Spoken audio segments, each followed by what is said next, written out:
The 26-part tweet. Ah, yes, when we were discussing... Occasionally I politic too close to the sun, and I do a bad thing where I tweet out my feelings and opinions, and that should never happen. Don't do that online. You're screaming into the void. Let's just put the chat... I should probably, if I was smart, I'd have had like a black background for the chat to go on. But I'm not. Like, the chat looks awful like that. It just looks terrible. I'm not going to change it. That's just how it is now. Yes, it was a long tweet. Basically, it was... Are we doing this? Are we getting political on Twitch? I'm not brave enough for politics. I've literally been sat here eating Mawam sweets that I bought for Halloween that nobody showed up to take. Probably because I turned all the lights in my house off and pretended to not be home during Halloween. I think that was a major player in people not knocking on the door and asking for sweets, which very much helped. No, I don't want to take over the whole kind of Hassan's place. I want to play video games and kind of forget about the world in general. What happened? Yes, there's a website for Screaming at the Void. It's called Twitter. It really is. So basically what happened was this may come as a shock to some of you. I am probably kind of center-left when it comes to the political spectrum. However, as a center-leftist, I kind of dislike the way the hardcore left is. I know, I'm going to upset some of you right now with that, but I think there are probably some lessons that we can sit down and look at and go, that's not very effective in how... I know, some of you are shocked at that.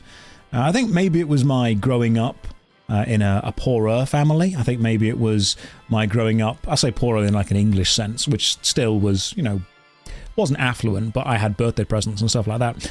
I think it was the fact that I was a teacher for so long, and the fact that I had free school meals when I was a kid, and the fact that I got government assistance to go and do a lot of stuff I did, and I value that a lot. I value the safety net that a level of socialism has, which I think is fine. Apart from, I've learned this about myself, apart from when I'm playing real-time strategy games, like I am 100% all for democracy until I'm in charge, in which case dictatorships are a go-go. That's how it works. Like, if I'm part of the lower caste, then yeah, voting. If I'm in charge, no, shut up. We're doing what I say. That's how it works. But I very much think that... So the tweet, the 26-part tweet, basically boiled down to this. Okay? There are...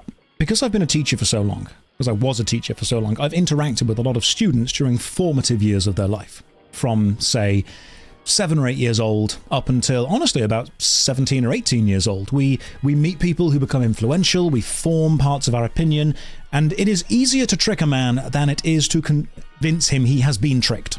That's one of the famous sayings. It is very easy to con someone. It is very hard to convince them that they have been conned.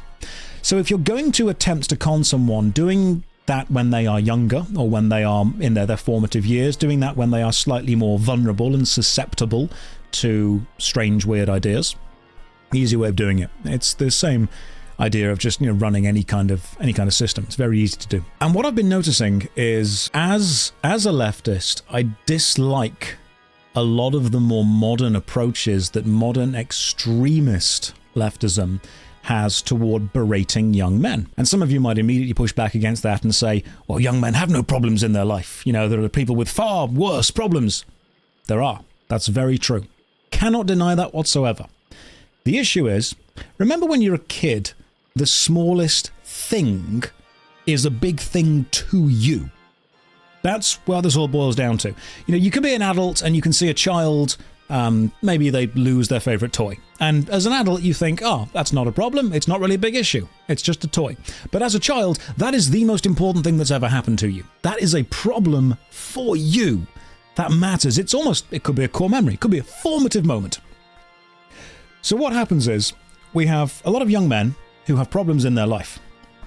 And to them, they are real problems. They are big problems. They matter. They don't have a sense of scale, of how important it is or isn't in the grand scale. What matters is, emotionally, it matters to them right now.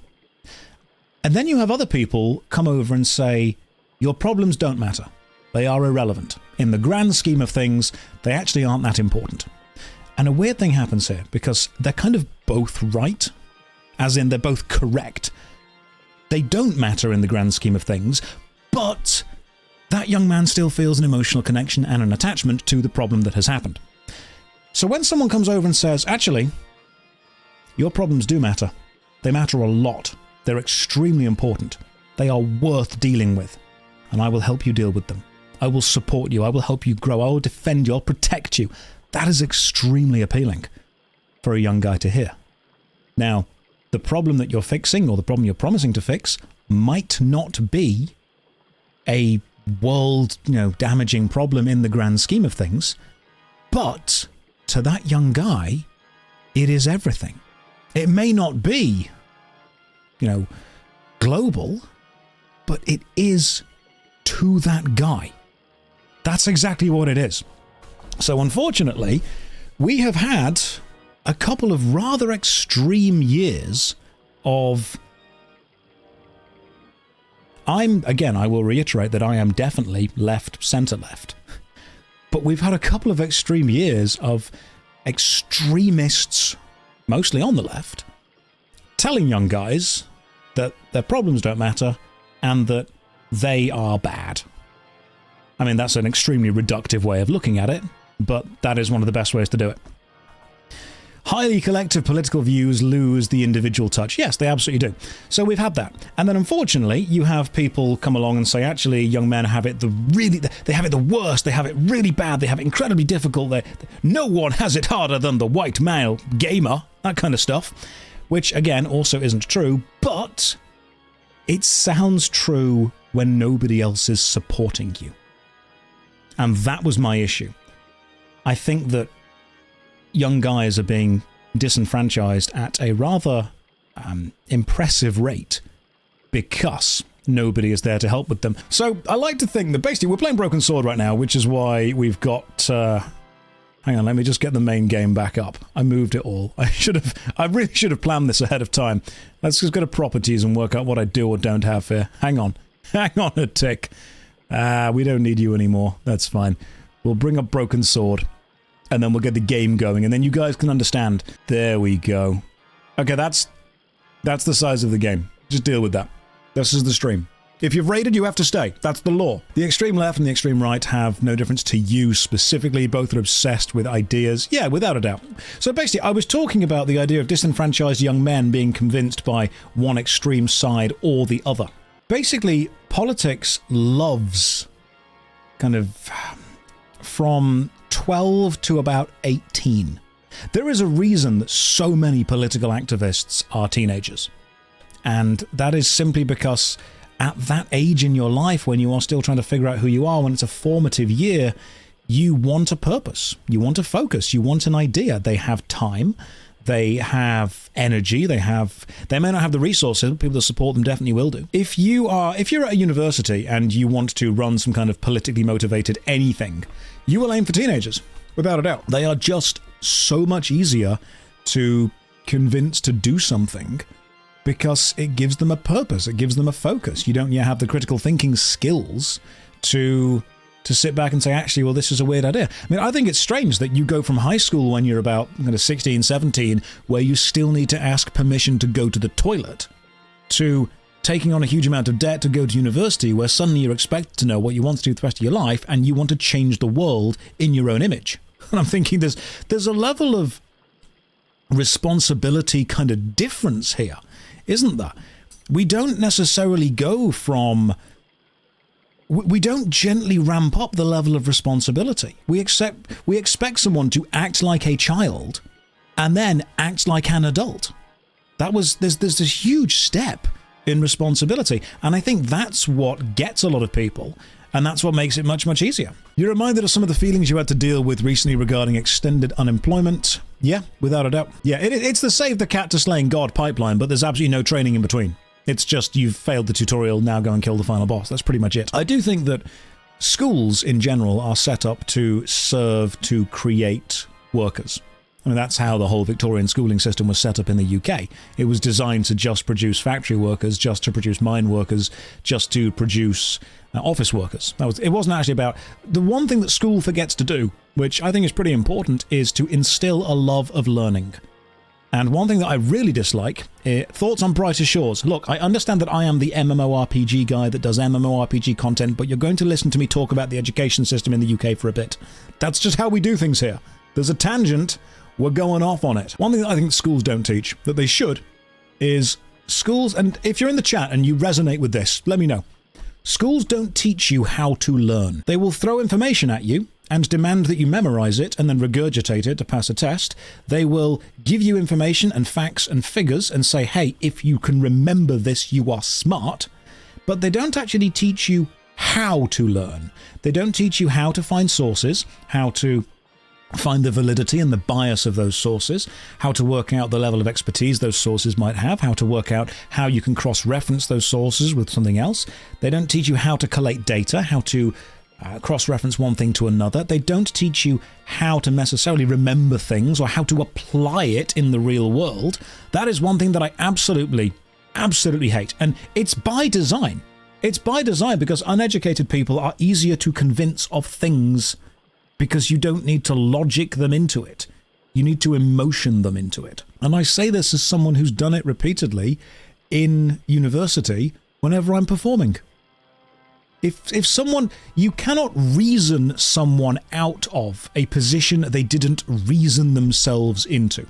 If you want to convince someone of something and you know that that person doesn't necessarily have a reason to care, then you make it emotional and personal toward them. You tell them they're being attacked, you give them a reason to care, and if you give them an enemy and then tell them that you'll help them fight that enemy, you'll be their best friend straight away. And AI is going to make this unable to learn a lot worse because people will not know how to learn. It's like how teachers, whenever they give out writing assignments now, add in white text at the end of the assignment, if you write this story, include a bird cage, and then when a student hands in a story and there's a bird cage in it, the teacher knows it's just been copy and pasted into AI straight away. You agree with the takes?